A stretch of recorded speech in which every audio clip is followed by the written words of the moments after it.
With the world of coaching evolving and the carousel always changing, we're going to sit down with some coaches and we're going to figure out what they coach, how they coach, and most importantly, why they got into this profession. My name is Kason Wilkinson, and I am your host of the Coaches Why podcast.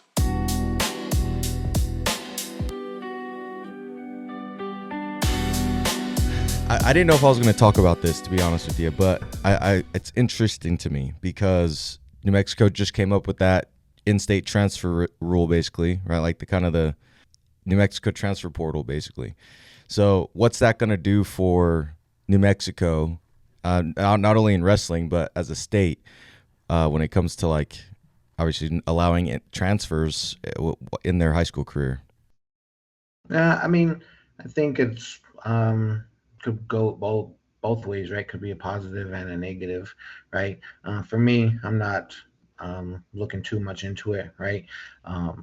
We have a decent thing going, so I'm not counting on it or banking on it. I'm just gonna go with the guys that we got and continue to do what we're doing, right? I don't know. It's too early for me to tell and kind of speculate what's going to happen there. So I just find it interesting, because I know other states have done it, and there's probably both sides of there's probably two opinions on both sides, right? In terms of people who are for it, just like college transfer portal. Some people love the idea of it, some people don't. So I find it interesting, especially coming from the coaches. Just a little bit of the insight. So I can appreciate you diving in a little bit of that and talking a little bit about that. Now, before we get started, if you guys haven't paid attention to it, I've been really bad with starting with who's on the show. For whatever reason, I've kind of gone away from speaking on who's on the show right away. But I'm not going to do that today. Today on the show, we have Coach Evan Copeland. He's the head wrestling coach at Cleveland High School in Albuquerque, New Mexico. So, Coach, thanks for joining the show today. Really looking forward to jumping on it and chit-chat a little bit. So I appreciate you taking the time to talk with us today. Yeah, thanks for having me. Of course, man. Yeah. Coach Copeland, if you guys don't know him, if you guys haven't heard of him, he's won a few different awards as a coach, not only in the state of New Mexico, but I think this year he was at Southern Plains. He won Coach of the Year. He's got different awards. He's a multi-time All-American at Adams State. So got some experience here in the game of wrestling. So we're super excited to touch base a little bit about obviously the sport and a little bit about Coach. Now, I'm curious to know, though, where did you grow up and when did you get involved with sports? Obviously wrestling as well because that's what you're coaching, but just in general, when did you kind of get involved with the whole sports world? So I grew up in Milan, New Mexico, which is really small, right next to Grants. And then 7th grade, I moved to Las Cruces. Played football and baseball kind of growing up. I dabbled a little bit in wrestling when I was in Grants, but there was just kind of a little tiny maybe like multiple weeks program, and then like a couple weeks in 7th and 8th grade, but didn't really start fully wrestling probably till like 8th, 9th grade. So started a little bit later than normal, but played football all throughout, and probably wanted to be a football player more than a wrestler, but towards the end I gravitated more towards wrestling, and ultimately it was a much better decision for my life and my path. Sure. Yeah. Good old Milan. I actually have a family who lives in Grants, actually. So know all about that little small town there. So you grew up doing all those sports, kind of gravitated more towards the wrestling side of things. So I mentioned earlier you went to Adams. What made you choose to go to Adams? I mean, was there what was that recruiting process like for you? Was there multiple schools? Was Adams kind of your first choice? Like, tell me a little bit about your experience with, before and leading up to choosing Adams. Yeah, I had a decent junior year in high school, and then went to junior duels that summer, wrestling freestyle and Greco. And before that, I had a chance to meet Jason Ramstetter, who's the head coach at Adams, and he was the first person to kind of talk to me about wrestling in college, and just kind of put that idea in my mind. And then senior year went well, and then I was able to go to like high school nationals my senior year and All-American there. After that, there's a bunch of other schools that kind of hopped on, but I kind of stayed with Ramstetter took a couple visits to a couple different schools. Boise State was one of them, and a couple others, but ultimately just I really liked Ramstetter. I know it kept me still close to home to New Mexico, so that's why I chose to go there. And looking back on it, he was the best guy for me to go and wrestle for, because I didn't really know a lot of wrestling. But he's a wrestling wizard, genius, whatever you want to call it. So he definitely helped me learn wrestling and just fall in love with the sport for sure. Having a good coach at that next level, really anywhere, I think is important. And yeah, he's definitely very, very versatile in his knowledge of the sport for sure. So I know you just mentioned how you went to Virginia Beach and went to some of those big time national tournaments in that regard. In today's place, right? Just whether you look at economy or not, we're not getting into that side of it, but just traveling to a lot of these events, right? Even Fargo happening, it's not cheap, right? And it's not very easy for kids to get to sometimes anyways to get to some of these big national tournaments. So, coming from your perspective, especially as a high school coach who does travel and does go to some of these things and does get kids to the national tournaments, not only off season but in season, from your perspective, how do you feel like it has helped you? Maybe, or not only maybe, well, yeah, I guess you as well, but obviously the athletes is what we're talking about.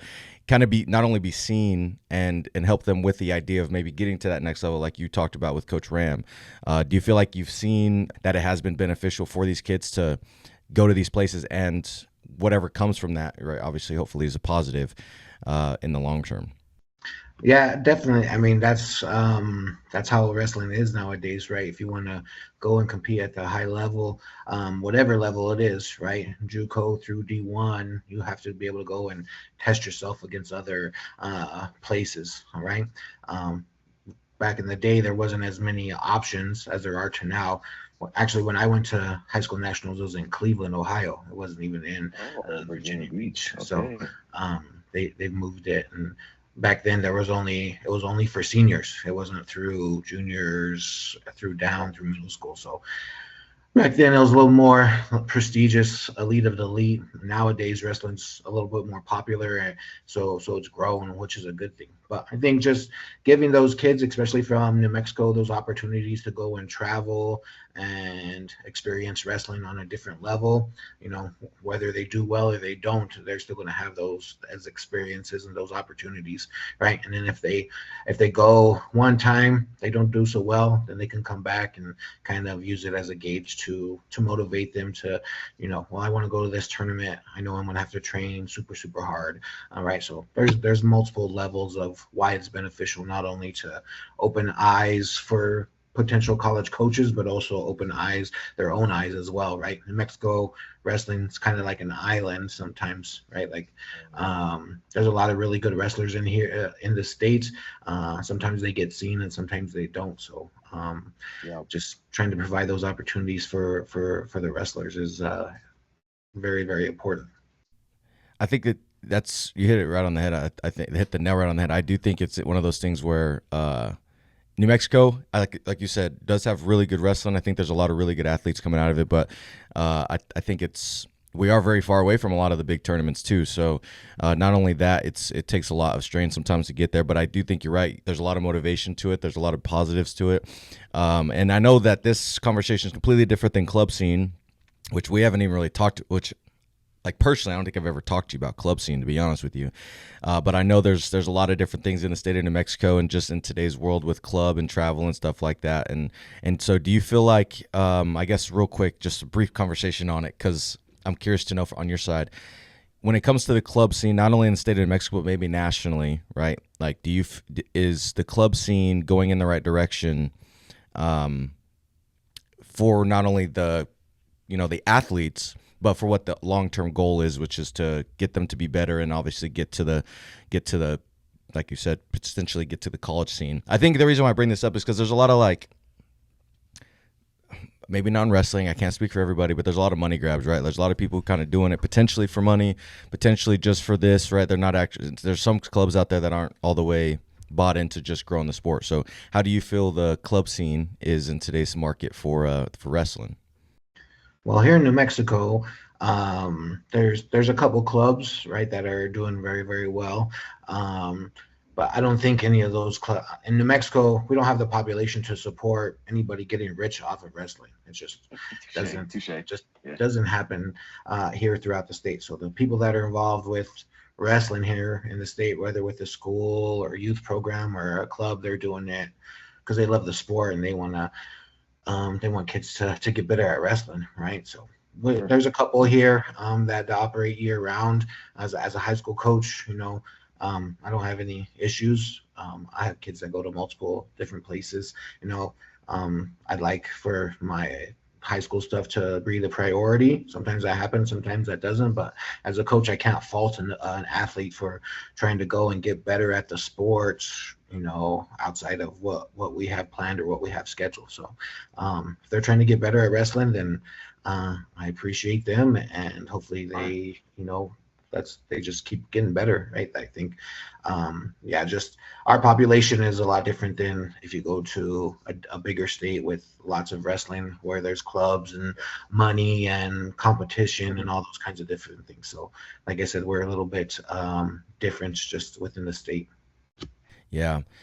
I think you talked on something that maybe some people struggle with. I know for like I'm to be straightforward with you. My first time as a coach, like that was one of the difficult things for me to kind of navigate, was like when a kid is doing both high school and club, right? And like you said, hopefully they give you the attention at the high school, for the high school, I should say, but they also have that mentality sometimes of the club scene, right? And they kind of, and sometimes, and it's not just wrestling, but I feel like I've had this conversation on here before where you kind of have that, as an athlete, I should say, which coach am I going to listen to more, right? Am I listening more to my club coach because they're speaking on this, or am I listening to my high school coach because it's my high school coach, right? And kind of knowing how to bridge that gap. And so having a supportive coach, like in your case, right, from the high school or the club, who hopefully will work together and hopefully be able to add just to your toolbox, I think is probably what the overall thing is. Just take things that you like from this coach and put it together, I think is a big thing. But I do think that can be sometimes difficult for athletes.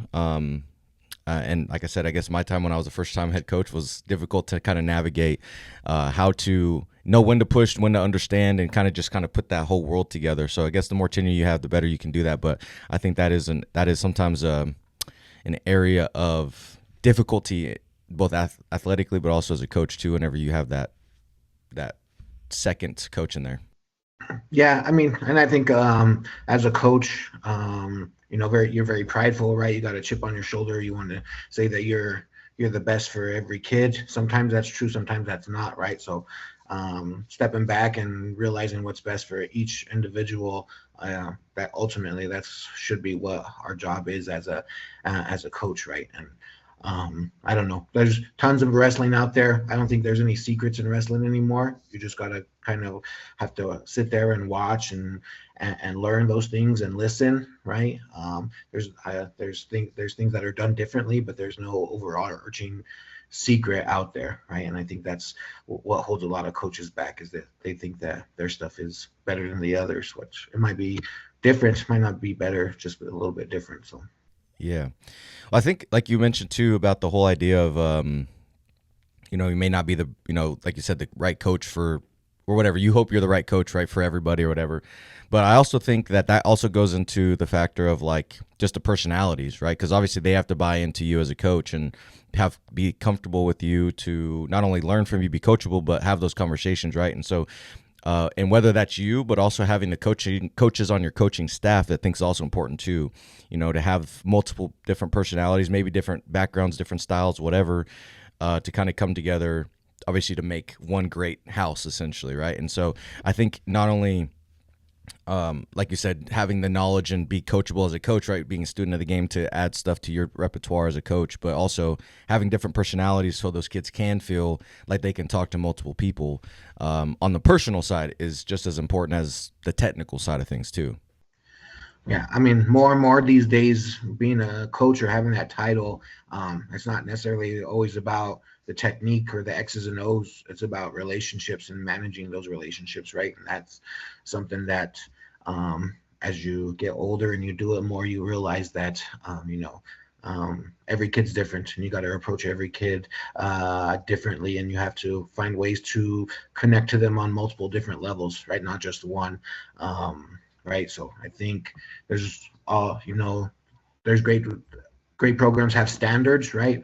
That doesn't mean that you hold everybody to those standards, but that doesn't mean you treat everybody the same, right? Or you approach everybody the same as well. So that's just being able to build those relationships and connect to young people nowadays is difficult, and it changes every day and it changes every year. So you have to be able to you know to connect to them lots of different ways. For sure, yeah. So then, as we speak on this, right? You wrestled at Milan and you wrestled for Coach Ram, and you've got some experience. Like obviously, we're talking about the club scene and traveling and all this stuff, which is obviously great, right? It's all something that you love, which we'll get to here, and by the end of this episode. But I'm curious to know what made you even decide you wanted to coach. Like, when did you decide that this is what you were going to do? For your career, essentially. I know you're also a teacher, which if but when did you decide I want to coach?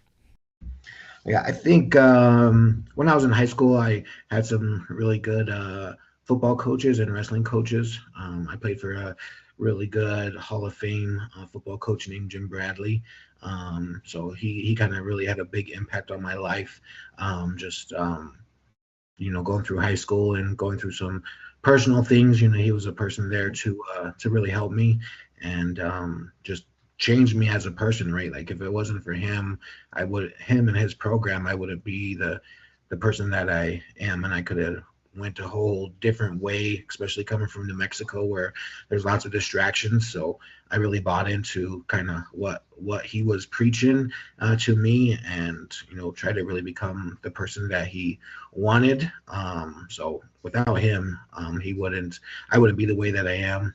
So I think if I can be that one, if I could be that someone for someone else, that's kind of when I really wanted to, that's when I decided I wanted to coach, right? And obviously I love being a competitor, been a competitor my whole life. And Coach Ramstetter really helped me just love wrestling and dive into it and know all the different stories and study technique and all those kinds of different things. So I love the multiple levels that there are to coaching. And as I got into being a coach, building those relationships when they're your athletes, and then also maintaining those relationships as they get older and they turn into young men and women, right? So not just a coach for a couple of years, but continue to maintain those relationships and continue to have an impact on them for their whole life. So these coaches, they've sounds like they've played a huge influential factor, especially from a young age, right? That when you're at the high school level going into college, right? That age group is huge. So they were very influential to you in terms of what you've taken. Now I'm curious to know what you've taken from them. Yeah, that sounds like they did a lot for you on the personal side, but what have they taught you, or what have you taken from them and implemented into your coaching style? Whether it's how to coach a kid on the personal side, like on the social side, right, relationship side, or even on the technical practice, schematic stuff like that. Like what did you take from some of these coaches and put into your own game plan essentially? Yeah, from high school football coach, just your culture, that's very, very important. And team culture, program culture is ever evolving. It changes every week. It's kind of hard nowadays to constantly have that culture. But if you consistently talk about it, it's going to be there. And I think just being structure and organized, those are very, very important things. And then with Ramstetter, he just really, like I said, made me fall in love with the sport and understand how to coach the sport, how to teach it to others, right? That teaching aspect is very difficult. Wrestling is impossible sometimes, and your job as a coach is to tell this person's brain to tell their body to do something, to move two directions at one time while thinking. Like it's very, very complicated when you think about it. So in order to take something complicated and make it simple and teach it to young kids, that's very difficult. Yeah. And I know you mentioned about Coach Ram making you love the sport, or helped you, just become a fan and just, like you said, I guess just love the sport. I think it's difficult, some of these, and don't get me wrong, I think every sport is difficult, right, in its own regard, but wrestling is a very, very difficult sport, as we know. So it can be very monotonous, or maybe can fall into a grind, right, and kind of fall into a mental space, whatever it may be. It can be hard to love the sport sometimes. Maybe all sports, but I know wrestling can be that way too in its own regard. Anyways, what I'm getting to is, coach taught you that, but how do you teach, or how do you coach kids, or how do you help kids not, kind of fall into that grind mode all the time, where they kind of stop loving the sport, or they kind of get into their own brains, and they get, kind of creating obstacles for their own path, essentially, because of how long the season can be. Maybe they're in a slump, they're just not understanding it, whatever it may be. How do you get kids to maintain that same love or that same motivation through the hard times of a season, whether it's in season, or I guess really year round, because some of those kids are going year round? Yeah. Well, I don't know if we've reached that yet, but some of the things that we talk about is you're not always gonna love it. That's when your discipline kicks in, right? Your motivation isn't always gonna be there. That's when your discipline kicks in for sure. There's gonna be days that you don't feel like it, and you just do it anyway, right? Because you know that it's gonna be beneficial down the road, right? I think we try to keep our practices very structured and kind of moving all the time. Especially during the season, so it never feels mundane. But you got to have those mundane things, because that's when the basics and the fundamentals. So it's a constant balance. I think in the off season we really just focus on trying to get better at wrestling, right? Don't try to tear up our bodies too much, or our minds. Just kind of we still do wrestle, but it's a little bit less structured and so forth. And breaks too, right? Scheduled breaks in there every now and then are very important. Let kids be kids.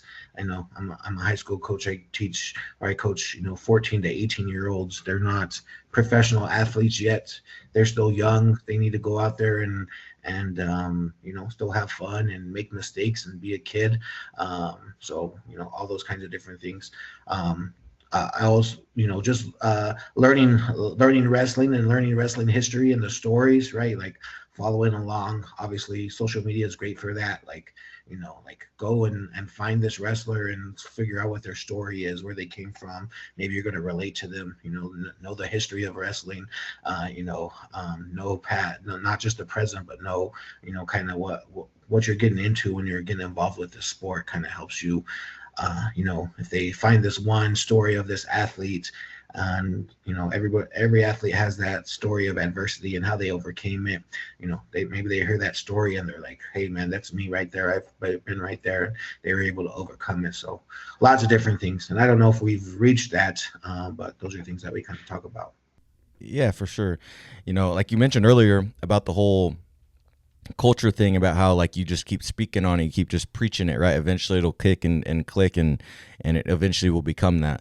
And so you're mentioning about, you haven't got there yet, which by the way, I love the yet part, which I don't know, maybe that's just me, but I heard the yet, like you just said, we don't have any professional athletes yet. Like that may just be a mentality thing, but I love that that's just a simple word in that phrase there, because obviously that's what we're trying to get to be as high level athletes. But anyways, you mentioned in there a few times as well, talking about knowing when to add breaks, and knowing essentially like the basics versus in the holy smokes, mundane stuff, right? The same old stuff over and over.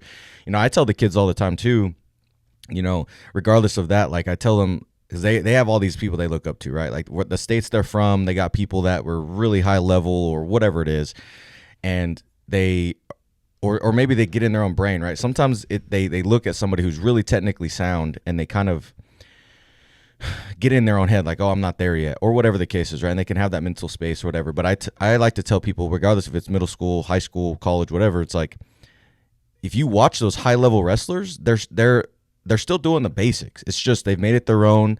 They've obviously are really positionally aware, right? It becomes certain things, but you're still seeing snap down, go behind. You're still seeing arm drags. You're still seeing sweep singles. You're still seeing blah blah blah, right? We can go down the list. They're not doing anything crazy funky. You have those funk guys, right? Like Askren at one point, and obviously like Jax and some of these funky guys. But for the most part, like Max McAnally, basic, right? And like Marcus Blaze, just super technically sound in his stance, right? Whatever you want to go. So anyways, teaching them and preaching to that those basics are what gets you to that high level. We have to become that Bruce Lee quote of 10,000 kicks once or one kick 10,000 times, and kind of have that mentality of it, and obviously throwing in things, right? So for you, as you've kind of done this, because you have produced a lot of high level wrestlers, not only in the state of New Mexico, but also, you've had guys go off to the next level and do well as well, and women too. So as you kind of go from their time frame, right, whether they show up as a freshman or they show up as a senior, how are you balancing those basics of wrestling, but also making sure, being able to add in some of that higher level technique, especially in a season when it's only, 3 or 4 months long. How are you kind of able to balance knowing when to add that technical side to kind of take them to the next level?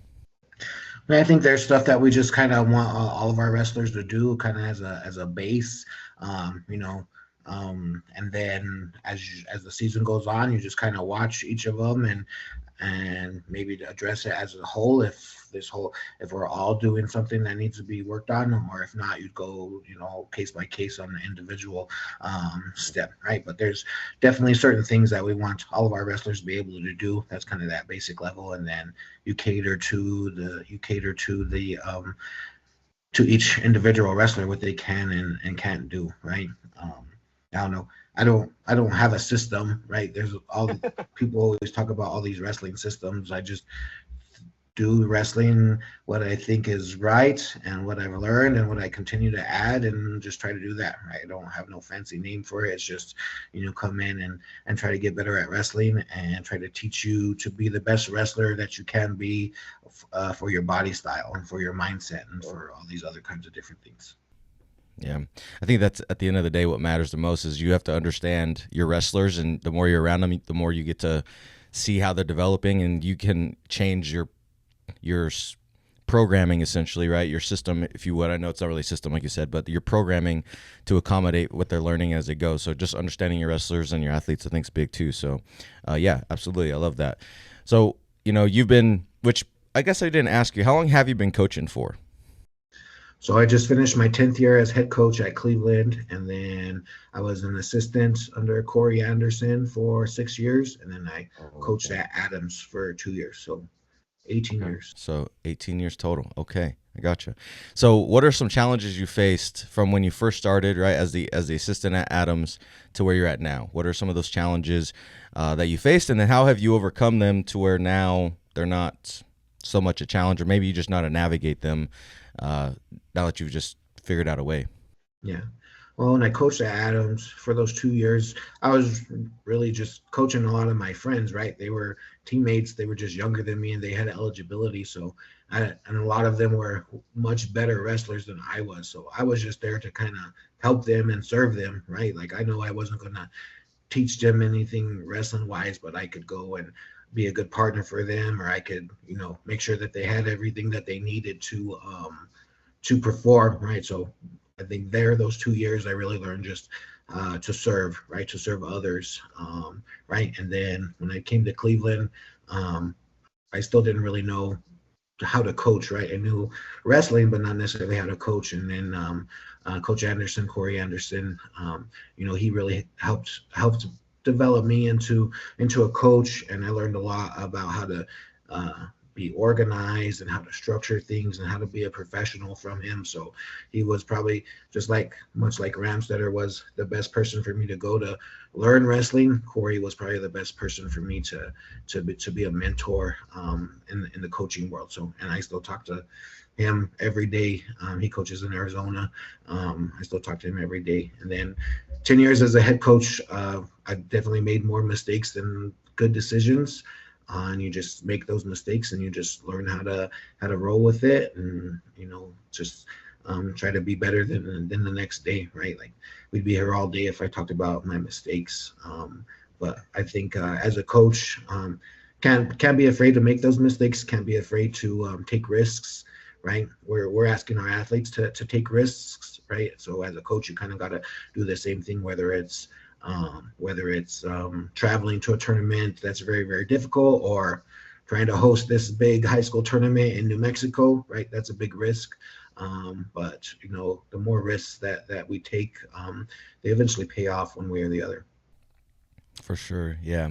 Yeah. So I think you're right. Like you just figuring out a way to navigate, like you said, the mistakes part, but that's part of life too, though. So, I mean, just have to, like you said, roll with the punches and learn how to not do those again. So love that mentality there. So that means that you were with us, which by the way, guys, that coach, well, I guess we're going to answer this in a second. That means you were on that bus with us to Garden City whenever I was in high school then. Yep. Okay. Gotcha. Okay. I just had to throw that out there. That's crazy. Okay. So anyways, so you just mentioned conflict, which you're right. It is probably the tough, well, not probably, it is the toughest tournament in New Mexico. Tougher than state tournament. You got, was it 5 to 7 states represented now, kind of getting to that point. At least it has been, I think, around 5 or 7 states. So just out of just quick conversation there, that's you. This tournament kind of blew up in 2 or 3 years, right? And I think really this is your 5th year, maybe 4th year going into it. This will be the 9th year, right? We started really really small back in 2018. I think we had 18 teams, only boys, 4 mats in the Cleveland High School gym, and then now we've grown to 78 boys teams, 73 girls teams, 13 mats at the event center where we host our state tournament. So it's taken a while, especially just to build it and try to convince people to outside New Mexico to come to this tournament, which we're still working on all the time. But um, it's something we're proud of, right? Something that we've built from the ground up, and not only it benefits us, our program, but it benefits the other teams in New Mexico, right? It kind of gives them an out-of-state tournament within their own state, right? Because we have roughly half of our teams that come are from outside New Mexico, so it's a risk, right? Took a risk to try to do this tournament, and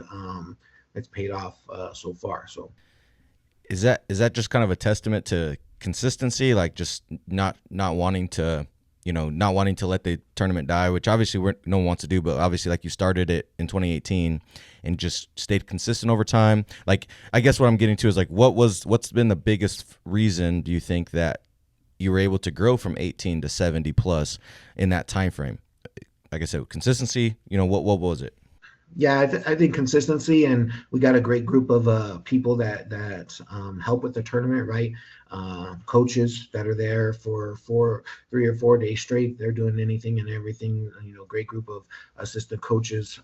We have a lot of kids and parents on our team, so a large amount of people that can help and work the tournament. Not only from table workers to set up, tear down, hospitality, and just trying to. I've been to quite a few wrestling tournaments in my life, so all those tournaments that I've been to, just try to think of all the good things that we've liked and not do the bad things, right? So and just try to really cater to the coaches and the wrestlers, right? Those are the ones that the tournament's for, right? Parents are great as well, but really make sure that the coaches are taken care of and that the wrestlers are taken care of as well. So we wrestle long on Friday, but usually we're out of there pretty early on Saturday so that those out-of-state teams can travel and not be home so late, and try to just have great hospitality and try to give out good gear to the kids, to the wrestlers, right? Even though I don't really like that aspect, but that's what kids like nowadays, right? They like to get cool stuff, right? And I understand. So you got to cater to your audience and try to do the best to for each one of those people. Yeah, I think you're right. The hospitality thing, like you said, we've all had, been to a good tournament that was ran well, and then you've had this other side of it where it was too much or wasn't ran very well. So you're right. I love that you're taking things and just making sure it doesn't happen to your side. And I will say, I was there for a few years as a coach there, and I will say that tournament was ran very well, which I don't know if I've ever told you that, but I will tell you this now, that your tournament is ran really, really well, very efficient. And so I can appreciate that you take that as a focus point for your tournament and for your just how you want things to be represented, not only by yourself and your school but for the state. So I can appreciate that. Which, and by the way, you guys have those final, the semifinals. I mean, even before that, some of those weight classes, really, the round round of 16 can be crazy. But when you get to that, quarters and semis, you're getting some super high level wrestling there. And so it's just fun, even just as a fan, to go watch. So I can appreciate that you've grown it to what you've grown it to now. And so I look forward to seeing, hopefully next year you're in the 80s and 90s, which I know you don't want to get over a certain amount, but you never know. If you get to a certain point, hey, you know what? Maybe it can be, well, I don't know actually if that would ever become considered technically an All-American status tournament, but you know what? Might as well, in the back of your mind, you hopefully get to a certain point with a certain amount of teams coming in. It'd be sick. Yeah, I don't know if it ever be that high, but we're going to continue to try to grow it and make it as tough wrestling wise, but also just keep good hospitality as best we can. It's something I enjoy, and I know my coaches enjoy it as well. So we're going to continue to just evolve and hopefully make it always a tournament that people want to go to. For sure, yeah.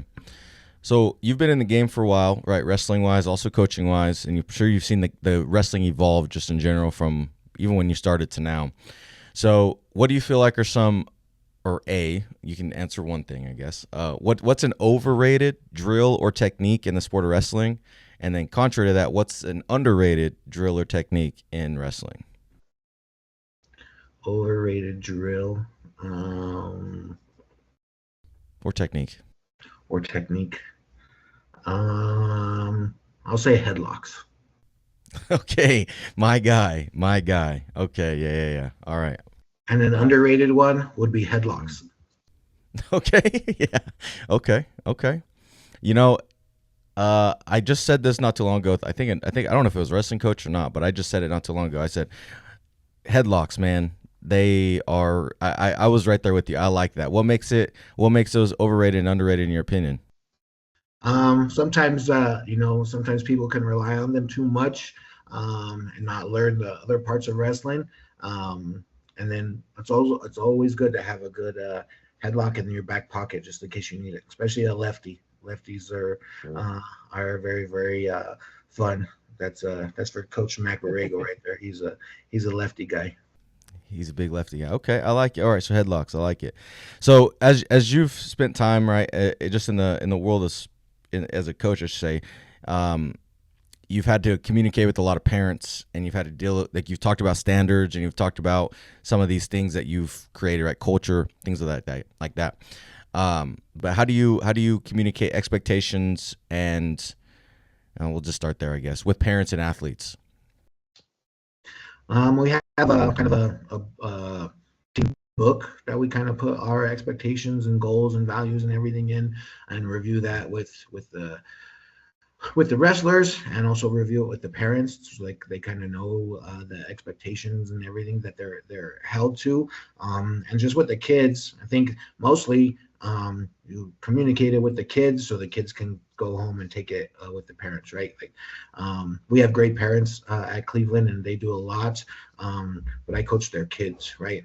My relationship is with their kids, and that's my main focus, is to have the relationship there with their kids. And if I have a great relationship with the kid, then most likely I'm gonna have a great relationship with the parents as well. But my main focus is communication and the relationship I built with the athletes, right? And then the parents. I just want parents to come in and be parents, and encourage their athletes, and show up and maybe sling some nacho cheese from time to time, and support us whatever we need. But like we do have great parents at Cleveland, and I think the reason is that because we have such good relationships with our kids as coaches at Cleveland. I think it's interesting in a lot of regards, just because you guys do have probably one of the biggest rooms in general in terms of numbers in the state. I don't know. I actually don't know the correlation of it. I just know you guys usually have three digits normally. I feel like to start the year. I don't know how you finish it, but I feel like you're up in the 100 plus kids each year. So I feel like it's very difficult, if you're not accustomed to that, and probably just in general to make sure that every parent is on the same level. Which I know we don't have to get into parents, but there's probably going to be some years where you have a little bit easier than other years. So I think it's just interesting whenever you have such a big nucleus, right? A big group to be able to maintain that throughout the year. So I just find yours fascinating, just when you have size or a team that size. Yeah, we had about 90 plus boys this year and around 30 girls, so 120 total between the two different teams. My biggest suggestion, or with parents, I think, is just communication, right? I send out a weekly email every Sunday night with times and what's going on for the week, and like, all right, this is what time the bus leaves, this is what time, this is what's going on. So, the parents that have been in the program, they know that they expect that Sunday night email so that they can kind of plan their week and so forth. And if we got something big coming up, then I'll start. Usually it's what's going on this week and then what's going on the week before, the week after, right? So it's 2 weeks of communication, of practice times, everything. So that takes a lot of work, but it helps save me time later on. And I think the parents, one of the biggest things that I always hear from parents is, well, I never know what's going on, right? Not necessarily in our program, but I just never know what's going on. Well, you're going to know what's going on because you're going to get an email, you're going to get multiple emails, just kind of, this is what's going on within the program. I'll be honest. Maybe I'm naive because I've never asked that or talked. I've never really talked to people about that in general. But that's really, really cool. Like that you sending out emails. Like as a parent, I would appreciate getting that too. I never even thought of that. So that's really, really cool, and it kind of shows that you care too. I mean, the parents, that's what they want too. Is they want to feel like the coach cares not only about their athlete, but like they're involved too, and that they're included in these things. So that's a gem right there for people who are trying to get parents to not text them on Tuesday night, like, hey, what's going on Thursday? Like, so I really like that.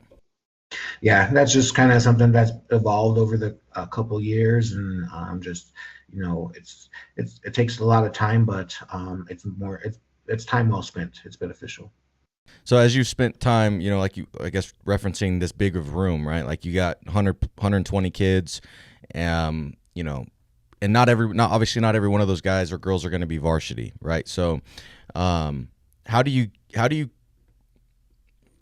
on the development side, right? So how do you get an athlete to go from essentially that JV to that varsity, right? Like where do you start? How do you start with development, especially with where they are, and how do you get them to essentially be able to go from I'm getting beat, I'm getting pinned by this guy or girl to where by the end of the year they're competitive or they're even beating them, right? And I know there's variations to this with how are they buying in, are they doing all the right things? There's a lot of variables to this, but kind of on the general scale, how are you getting these people to, or athletes, I should say, these kids to develop to where they can actually be that starter for you? One, they gotta enjoy coming to the room every day, right? They gotta find some aspect of love of the sport. That's a big thing, right? And there's multiple, as you stated before, right? Wrestling's a hard thing to love all the time, but you gotta find some aspect of it. Maybe some kids just like to come in and they just like to work hard every day, right? Some people, they just like to work out. They like to come in and be physically fit. Some like to come around and be around their friends, right? Some like to be a part of the team. Some love the technique, whatever it is, right? They got to find some aspect that's going to continue to draw them back to the wrestling room every single day, right? And that's going to be consistent, right? Consistent practice. You show up every day and you give what you can that day, you're just going to get better, right? Like there's no magic secret. There's no magic technique. It's just you show up and you do that for however many days, like you're bound to get better. You're going to get better at it. So, we just try to have a lot of practices for those kids, give them opportunities. And I think during the season, you're able to get better, right, during the season, but most of the time it's just fine tuning, tweaking a little bit. The off season is where you're gonna make your leaps and bounds. And if you're showing up and doing the practices and doing the competitions in the off season, that's where you're gonna see the biggest growth. And that's where you're gonna also learn a lot. Learn a lot more technique and strategies and tactics and so forth, right? During the season, your time's kind of finite, right? Like you can only have practice can't be 5 hours long because you got a competition, right? Like you're just fine tuning and still kind of preaching on those basics, but the off season, right? And for us, the kids that have made the commitment to come and wrestle in the off season, those are the ones that we've seen have the biggest strides or have that development, right? Yeah, that's true. I think there are kids out there who have that mentality, like you said. They want to work hard, they want to be better, they want to do that, right? And there are some kids out there who are okay with only showing up in November or whenever you guys start your season, maybe October, but they're okay with starting that late, right? And then they don't get the results they necessarily want. So I just find it's one of those things where I think it can be kind of hard and kind of frustrating just because you have people who and athletes or maybe even parents, right? Because sometimes you have some of these kids who would love to show up, but because of their household, because of the things they have going on, they have to go work, they have to go help their family, they have to go, help their sister or brother or whatever, right? And they may not be able to make that technically time that you guys have just because of the stuff that they have to do with some of the stuff at home. So in cases like that, I think it can be hard because those kids would give anything if they could, right? If they were a different household, different situation, to show up. And then you have the kids who do nothing and they just choose to not take, like you said, the finite time. They just choose not to utilize their time in that sport, right? So I think it's really hard, and I feel like can be frustrating to have those kind of different doors and navigation, or how to navigate those type of situations in the world, which I don't know if you had to deal with very much, but I think that could be that I don't know. I feel like for me that's can be frustrating, just because you're their coach and you obviously want the best for both of them, and there's obviously going to be lines and timing, and there's a lot of things as a coach that you know when to say it, when not to say it, right, and all these things. But in general, that's one of those things where that can be really frustrating, especially when you get to the end of the year and you're in February at the state tournament and one goes one way, one goes the other way, and you're like, well, what could we have done? Or I know you wanted to be here, and I know you would have gave anything to do that, what you could have done in July or whatever, right? Like that type of situation is sometimes hard to navigate as a coach, I'm sure. Yeah, I think you just try to talk to them on an individual basis, and how can I, whatever end of the spectrum that they are there, right? Like, how can I help you to get to practice, right? What do you need from me to, let's get you some rides to practice, or whatever it is, or let's make a plan. Say you're going to be here every Tuesday, right? You're going to be here every Wednesday, right? Got to start small, right? And got to start those building blocks. And then on the other end, the kids that lack motivation, I just always go back to different stories of past wrestlers, right? Like, I had this super talented wrestler. He was really, really good, but he never showed up. And then, in February, he's sitting there crying, right? Like, just make it personal to them, right? So that I'm just not talking to them about anything. Like, I give them a specific name and a specific story, so that, and I love this kid, but I don't want you to be that kid, right? Like, we still have time that you can, make some changes and some leaps and bounds in order to do that. So, kids don't always like those tough talks like that, but that's part of life. They're gonna have to have those tough talks eventually, right? Nowadays, kids won't even text you back if you text them, right? If you, Yeah. but if you sit down next to them after practice in the wrestling room and you just talk to them as a person and as a human, more times than not they're going to respond in a positive way. Sure. Yeah, absolutely.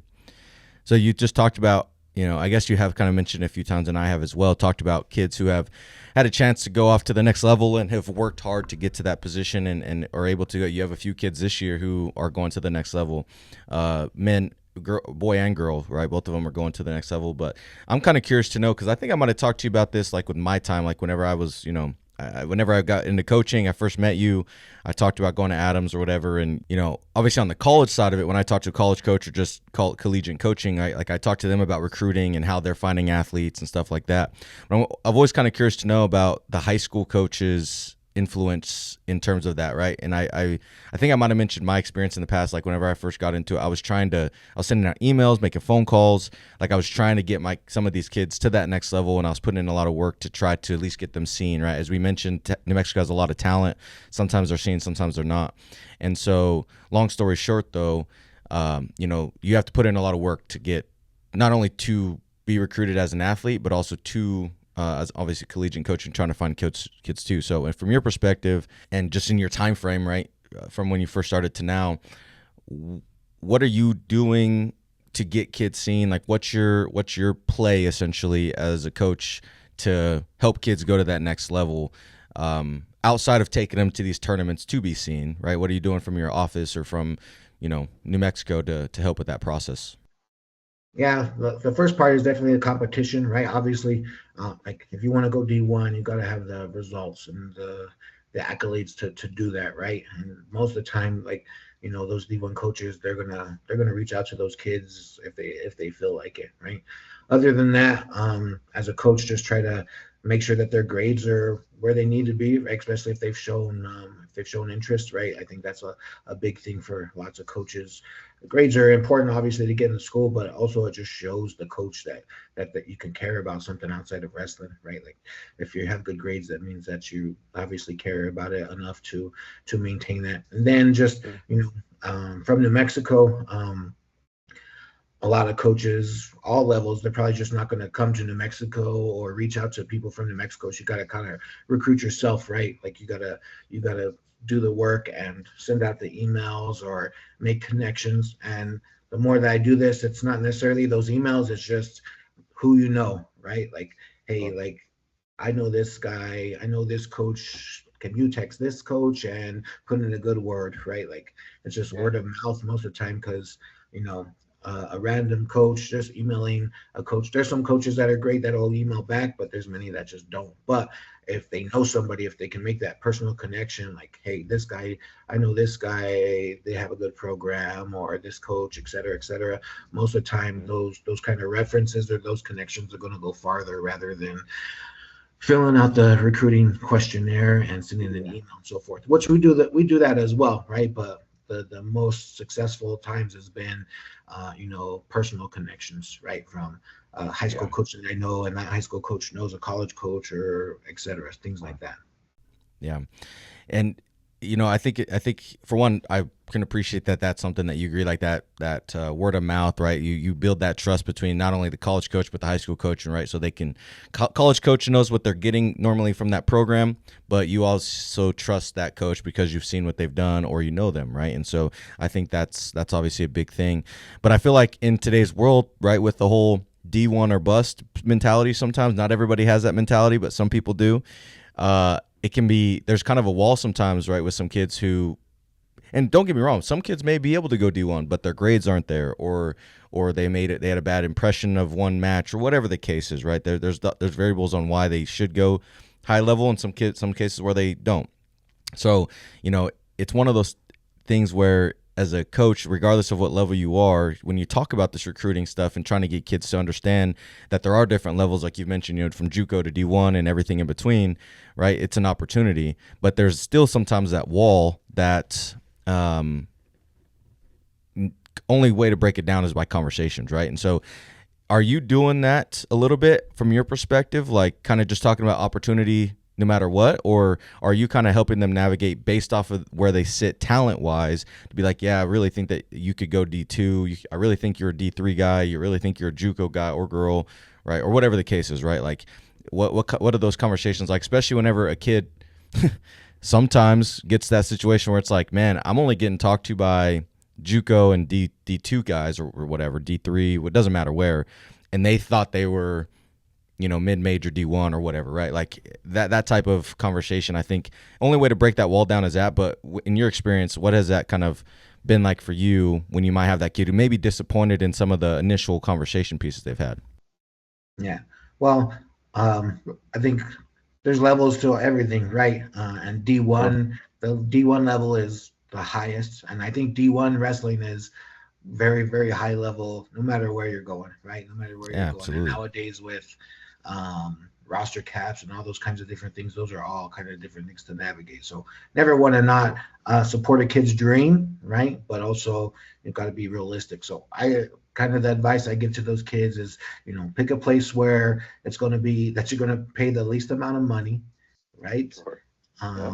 And that you're going to have a chance to be to compete for a spot, right? Like you're not just going there to fill a spot, like you're going to be able to actually go and compete, right? And start, and where you have a great relationship with the coaches. And I think the higher levels, you have a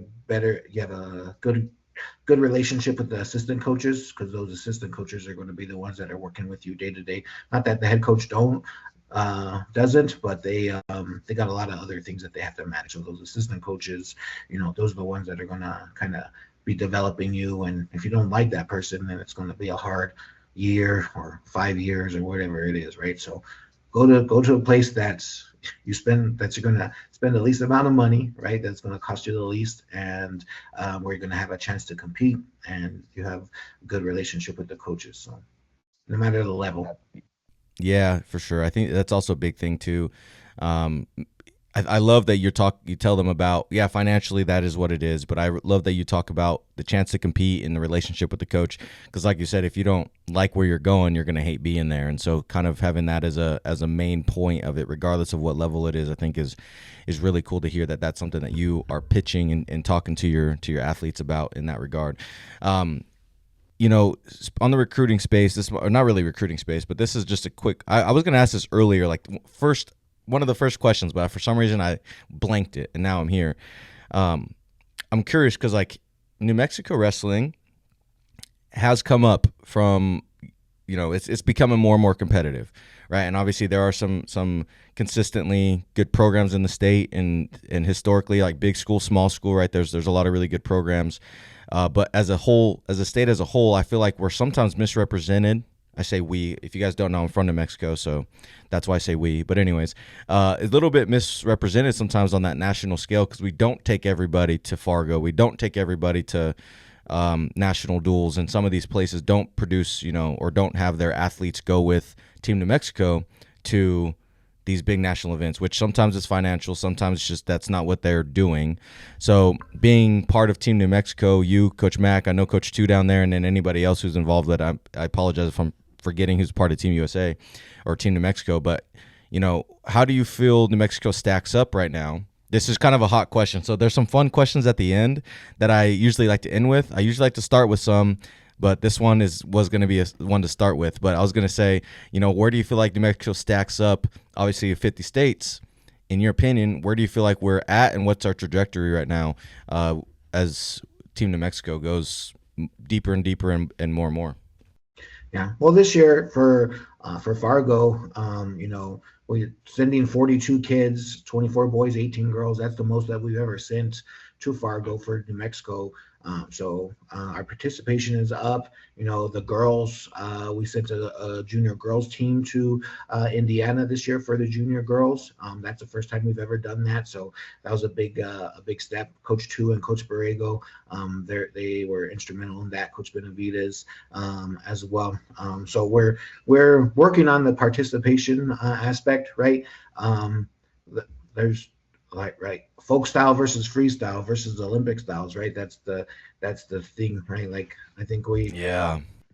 we have a lot of very talented folk style wrestlers, right, that go and do well at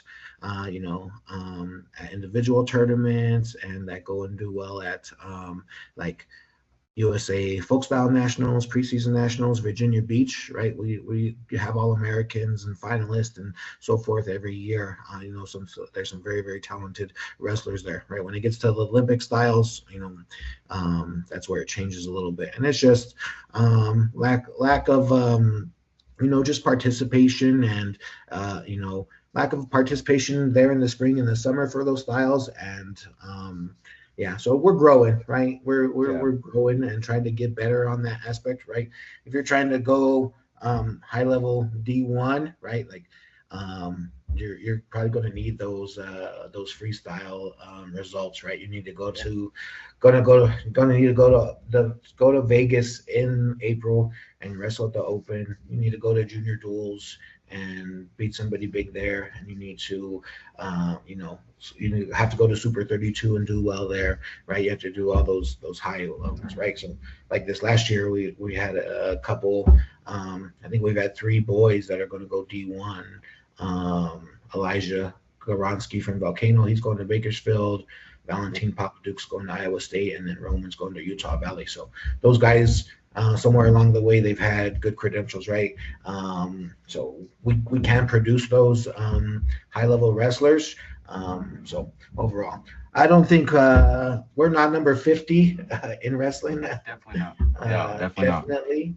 Where we have some very talented individuals and some great programs and some great coaches. We just, I would say, we just need to come together more as a state and just to be proud to wrestle for New Mexico and go out there and try to do something big from a non-wrestling state. To take pride in that would be huge, right? Because I think we have all the right components and the athletes and the coaches, but we just need to be united front in order to do that. Yeah, I think that part right there, the united part, is probably the most important piece there, because I feel like, the best states, which we'll get to here in a little bit, but I think you're right. You kind of see a lot of people, and you have some people from the north a little bit. You have a little bit of people from the south, but it's really an Albuquerque, I feel like anyways, kind of a central of the state heavy Team USA thing, like, or Team New Mexico, team. So I do think you're right that bringing people together from north to south is big. So, and this isn't anything in terms of New Mexico per se, coaches wise, but maybe in general. Right, you kind of hit on it that if you want to go to that higher level, you need to get in front of some high-level coaches, which is going to be at some of these places or have some of those results. But how do what's your opinion? Maybe this might be a hot question too before we get into philosophy. But the coaches out there who don't necessarily believe in wrestling the Olympic style, right? And I've seen some stuff from Team New Mexico. I think they did some interviews, about why you should wrestle Olympic styles and some of that stuff. I think I saw some of that at one point. But from your perspective, maybe the coaches who don't believe in training it, competing in it, whatever it is in terms of Greco or freestyle, especially at the high school and kind of coming up, what's your take on that style of things? I don't think you were interviewed, and if you were, I missed it. But it's your shot to answer that interview question now that all the athletes got. Whenever you think of that. So why should New Mexico athletes wrestle the Olympic styles? I think, New Mexico general, I think maybe because I'm sure there's some states out there that coaches are more folk style, because you hear the argument that's like, well, guys, especially on the guy side, right? Like, guys are wrestling folk style in college. So why are we training Greco and freestyle whenever folk style is what's going to get you, quote unquote, to that next level, right? Or whatever the case is. Like, there might be other reasons and things like that. But yeah, I guess to answer your question, New Mexico, in the country, whatever it is, why, the coaches who don't want to, I guess, what's your take on, why should you be wrestling Greco or freestyle? Yeah, that's probably the better question there. Yes, sir. Yeah. Well, it's just two different styles of wrestling that's going to help you grow, move your body differently, think about wrestling differently. And I always say, the best wrestlers in the world, they wrestle freestyle, right? Yeah. In the world, the best wrestlers in the world, they wrestle freestyle. So if we're trying to be the best that we can, we should emulate those guys, right? And those girls, right? That wrestle, right? So they wrestle freestyle. Both the boys and girls, the best wrestlers, no matter the country, they're wrestling freestyle, right? So I just think I think it's good to learn, right? And it opens up different opportunities. You get to go compete, and represent your states, which in folk style national tournaments, you don't necessarily get to do that, right? The national duels or Fargo or things like that, you get to represent your state on the national level in different styles. So I just wish that there was more coaches in New Mexico that taught and preached the Olympic styles. And then we just have so many folk style options here during the Olympic style season, so it's kind of hard to convince them otherwise, right? Like Yeah, let's train these two different styles and try to travel all the way across the country where we can easily go to this local folk style tournament or this folk style tournament that's 1 or 2 states away. So it's just a product of what's going on, right? There's just so many folk style options, and I understand it. But if we're really trying to push our athletes in our state to greater heights, that we need to be wrestling freestyle and Greco and sending teams, junior duels teams, and people to Fargo. Which, like I said, we're growing, right? Definitely not where we want to be or where we're capable of being, but we are taking steps in the right direction. Yeah. Well, I think you're right. There's a few things off of that. One, you've already mentioned it. You go to these places, not only for the individual athlete, it'll help them get seen, but also if we want New Mexico to stop being the redheaded stepchild of the Southwest, if we can get out there and start producing and actually being, higher up on that rank. Oh, who's this New Mexico kid? Oh, there's multiple people. Oh, that New Mexico as a state or whatever helps the state too, not only individually, but it helps the state. So I think that's absolutely a fair point there too.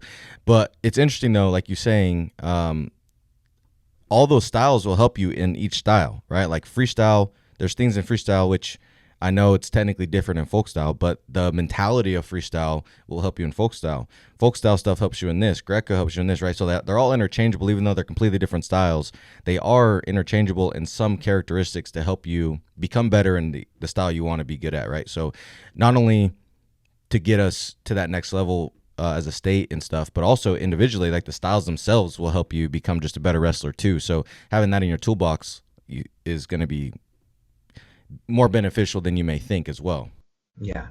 And I think as a coach, your job is just to expose your kids to as many opportunities as possible, right? So you might have a Greco All-American national champ, future world champion in your room, but if you never expose them to Greco, they might not ever realize that. You know what I mean? So Yep. I think even if it's just small introductions here and there, even if you wrestle it for a month, right, during the spring, right?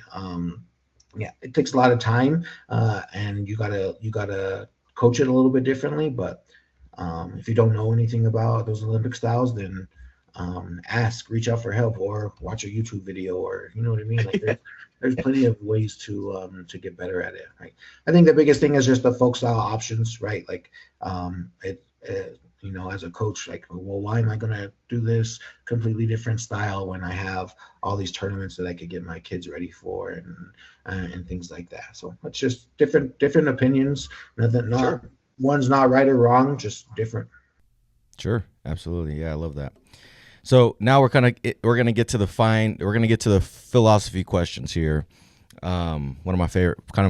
Well, I like it all, but one of my favorite pieces of it is to hear your philosophy on some things. So the first question I have for you, because you're fresh off of a state title, right? You guys just won a state title, third year in a row on the girls' side, which I know is Coach Borrego is the head coach of the women's, correct? Eric Cleveland. But I know you are involved just as much as he's probably involved with the guys. I know you guys work really well hand in hand, I'm sure. But you guys just came off a state title on the men's side, or guys' side, boys' side there. So I guess my question is how do you build a successful program on the level of wins? So you just won it. So how do you sustain that year in, year out? How do you make sure you maintain that every year? Yeah, I mean, just continue to work, right? Put your head down and work. It's okay to celebrate a little bit, but get back in the room. And every year is going to be different. We have another program that's really really good that's going to continue to push us. Just to continue to get better, right? Get better at wrestling, right? That's kind of the goal all the time. And there's multiple different ways to do that, but ultimately consistency and showing up, making kids love it, making sure that they love it, not making them love it, but making sure that they love it, and just continue to show up, right? And also let them be kids as well, right? So schedule those breaks in there and make sure that they are physically and mentally ready to go for wrestling, right? I think that's a big thing, right? If you're wrestling and practices hard all the time, your body gets worn out and your mind gets worn out as well. So making sure that they are in the right physical state and mental state. And so just getting back to work. Nothing.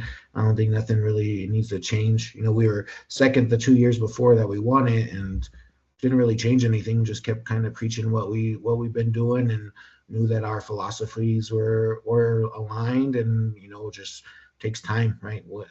Winning is there's a lot of things that go into winning.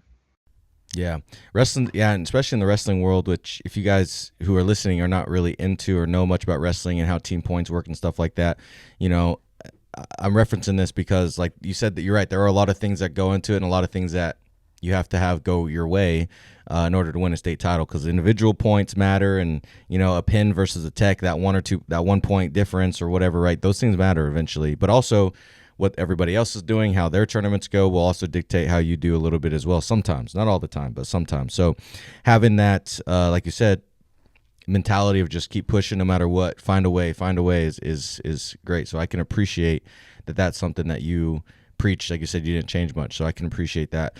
Now, you also said earlier, like early, you said something about how you create and you had standards, right? It's something that you not only got taught from your high school coach when you were playing football, but you mentioned the team book and stuff like that. So I guess another quick philosophy question is how do you create and maintain standards?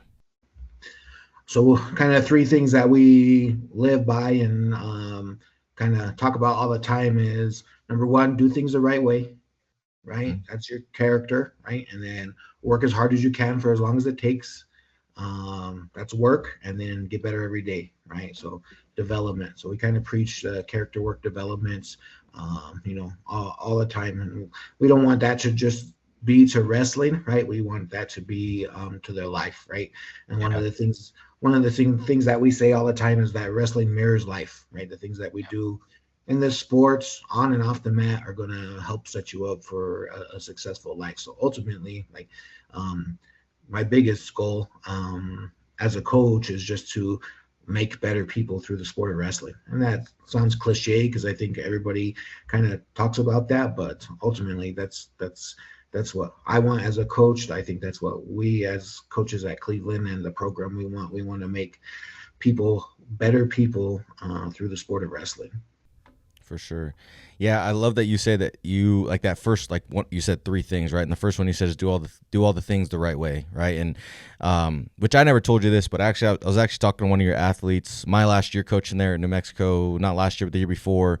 He ended up being a state champ for you, but I was talking to him after the semis or something, and I was just talking to him because I was talking to him about college and stuff. And anyways, long story short, he said I'm so excited.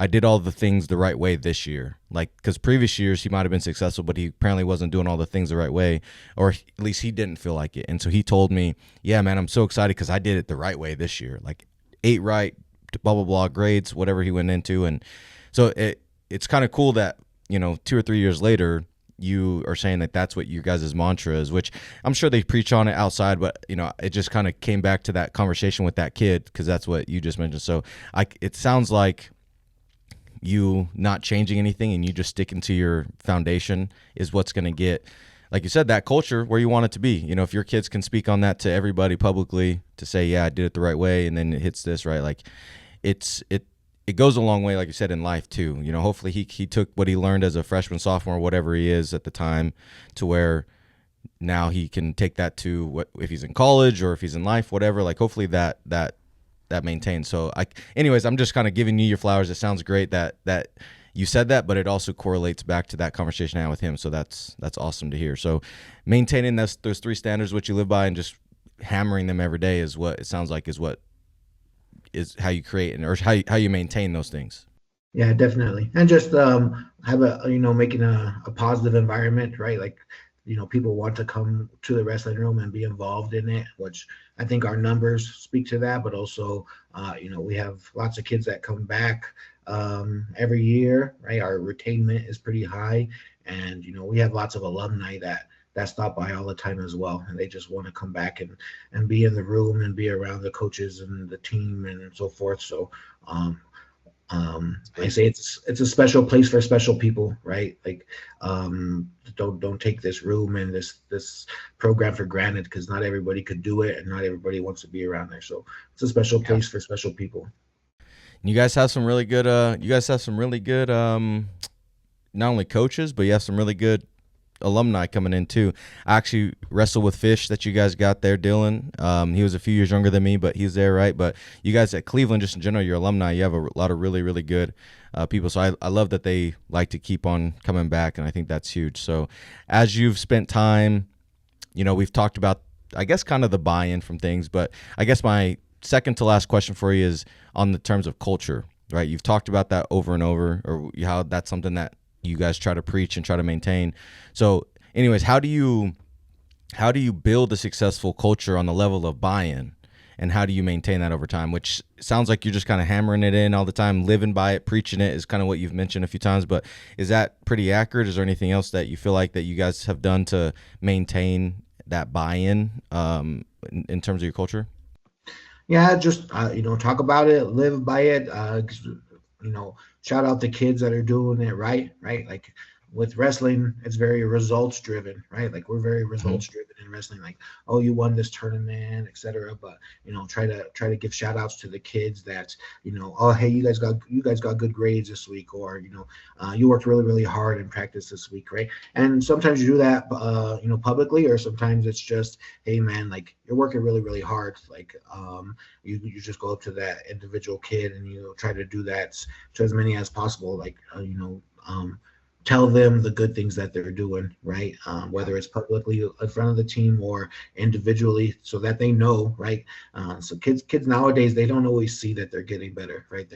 Because they're themselves all the time, right? But as a coach or outsider, just come in and try to do as much positivity as possible. One of the things I learned from my high school coach was having a powerful positive presence, right? Like you powerful positive presence. You walk into the room and that room is better.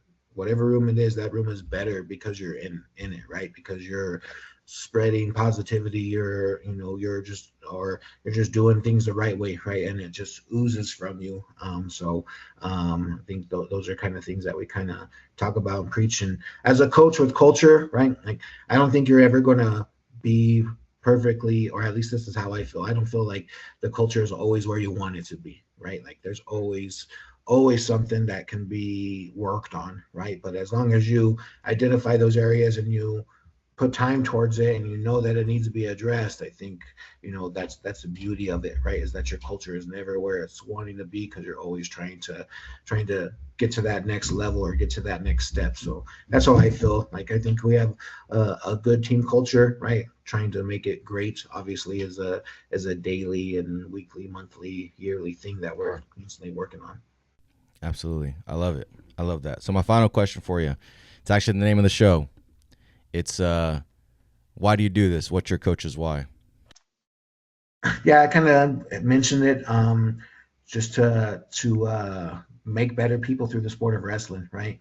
I go back and I think about my high school football coach and kind of the things that he did for me and how he made me feel, and just that he completely like changed my trajectory of what my life is to what it could have been, right? I kind of hope that I can be that to one person one day, right? Just help put their life on a different path. So just to try to make better people through the sport of wrestling. And if you're just involved with wrestling in general, it kind of does it naturally, right? Like if you buy in and you identify yourself as a wrestler and you're doing all those things right, like you're just going to be a better person automatically, right? Because if you want to succeed as a wrestler, you're going to have to change things significantly, right? Your lifestyle, your mindset, how you approach things. So it's probably not the best answer, but that's kind of what try to keep it simple. I'm very, very simple.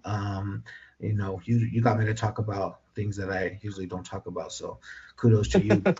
I'm simple. I don't talk a lot. I want to be the guy that's in the background, doing the hard work, not getting any praise.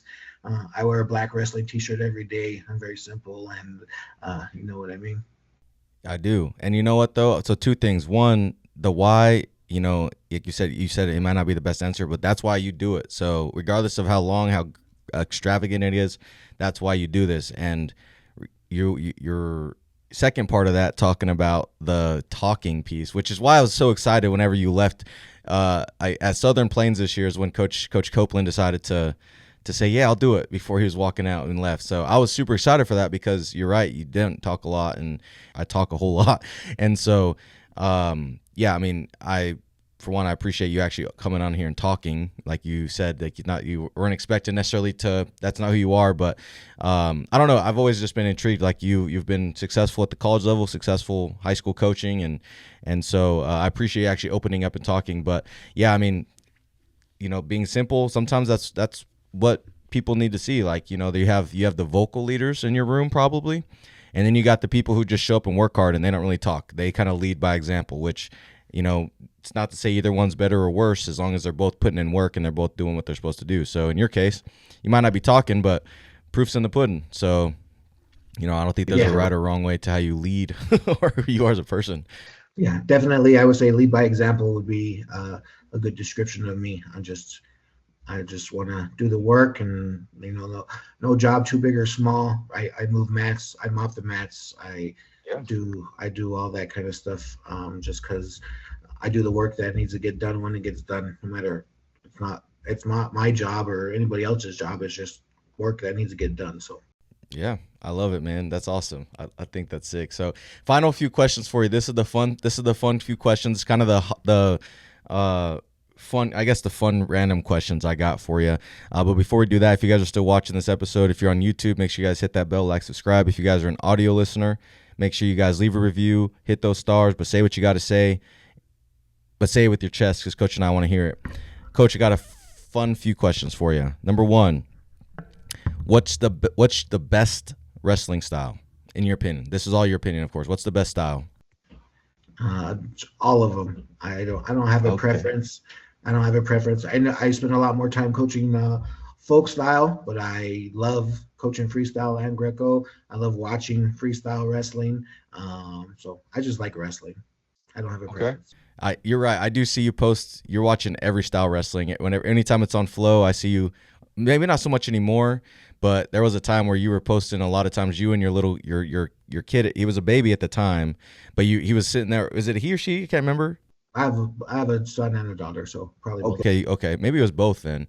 But they were in there. They were sitting there with you watching wrestling. So you're right. I can appreciate that in terms of the fact that you like all styles. So what's your favorite style though?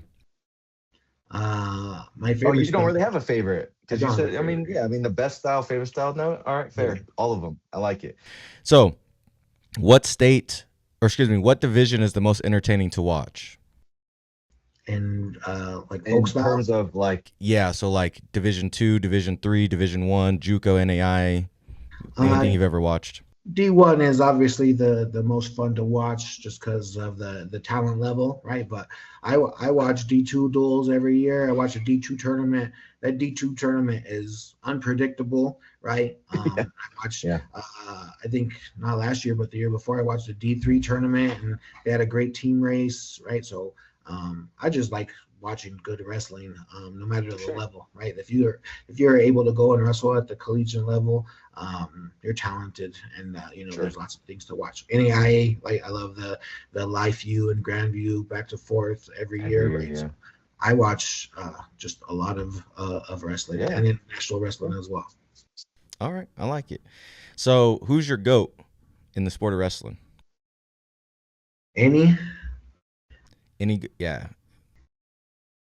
All right, so American folk style is going to be Kale. I'm a huge Kale fan. I love Kale Sanderson, right? Internationally, there's a guy from Iran. His name is Reza Yazdani. He's old, but he was really, really good, world champion. My nickname in college was Dump Truck, and one time, one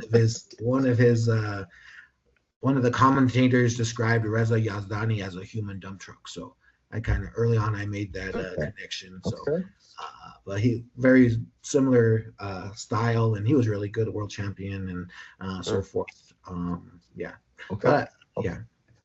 I like it. All right. So what state produces? This is normally a college question, but I'm gonna do it anyways, just because you've been around and you're a big wrestling fan. So your question here, or your answer, is gonna be interesting. Maybe not. Anyways, you'll understand why. What state produces the best high school wrestling? Pennsylvania. Yeah, it's a pretty common answer there for sure.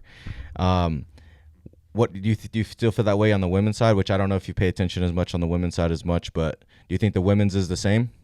Yeah, I mean, women's is I think it's a little bit more vast.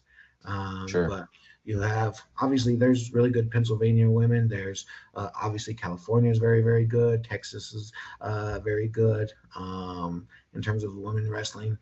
So I think they're spread out a little bit. They're a little bit different, yeah. Yeah, sure. But there's still, I mean, you got very good women in Pennsylvania. So I think it's just spread out, but I know California is really good. Texas, Indiana, Illinois, all those. Sure. I mean, yeah. if you're a really strong wrestling state, it's going to be boys and girls. I mean, it's just you're strong at wrestling. Yeah. All right, yeah, I like that. But yeah, it was a pretty confident answer on the Pennsylvania for the guy side for sure. So I appreciate that for sure. But yeah, okay. So I don't know. I understand all of those, like your answers there. I can appreciate all those. I really also appreciate you jumping on. I think I said it earlier. Just I appreciated you taking the time to jump on here. It's been a few years in the making in my mental side of things, so I appreciate you taking the time to actually chit chat again today. So yeah, thanks. I guess ultimately I appreciate you taking the time to talk today. Yeah, thank you for having me. Appreciate you trying to, and what you're doing, just getting coaches. I think the more platforms that you can get coaches out there to speak and get into their minds and spread, what their philosophies are is great. So, and you do a great job of getting lots of different coaches of different sports and different levels. So it's fun to listen to your podcast, and it's great to see how you've grown it over the years, right? I'm big in seeing development, right, and growth, right? Just like our tournament, same thing with your podcast here. So keep doing what you're doing. I appreciate it, man. Yeah, I appreciate it. And yeah, I'm actually kind of thankful that I waited a little bit, because when I think I first asked you, I was probably no more than 10 episodes in, and it's definitely was not where it is now. So, and if you listened back then versus now, you can see that. So I definitely appreciate that compliment and that you're a listener and everything. And I also want to say thank you guys who are watching, listening to this as well, who have stuck with me or who are new to the show for watching this episode as well. So, but with that being said, guys, make sure you guys go review. I'll also leave I'll leave Cleveland Wrestling information in the description. They have social media, so I'll leave that in there if you guys want to go watch that. If you're a high school coach, a high school wrestling coach, consider going to Conflict of Cleveland next year. Reach out to Coach Copeland. I'm sure he has contact information out there on social media you guys can find, or you can reach out to the school directly, I'm sure, but I don't know how he wants to do it, but I'll put that stuff at the description, and then y'all can go from there. But with that being said, thank you all again for watching. Coach, thanks again for jumping on, but we'll see you guys on the next one. Peace.